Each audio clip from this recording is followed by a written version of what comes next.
As CCTV's Jack Barton reports, the U.S. called on Europe to spend more on defense if NATO is to remain credible.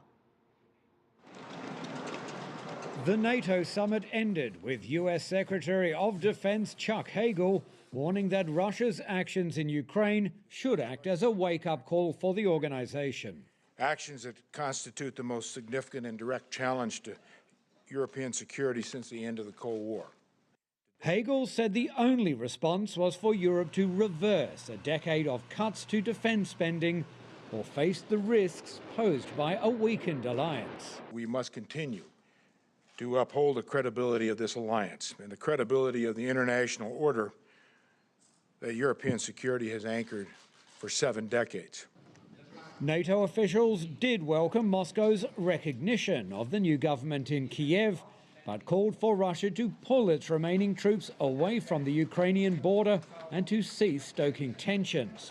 On Wednesday, NATO's Supreme Allied Commander for Europe, US General Philip Breedlove, said Russian irregular forces, Russian-backed forces and Russian financing were very active in eastern Ukraine, a situation he said had to stop.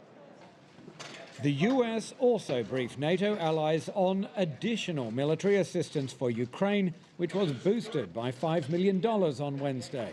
The money will be spent on equipment such as bulletproof vests and night vision goggles.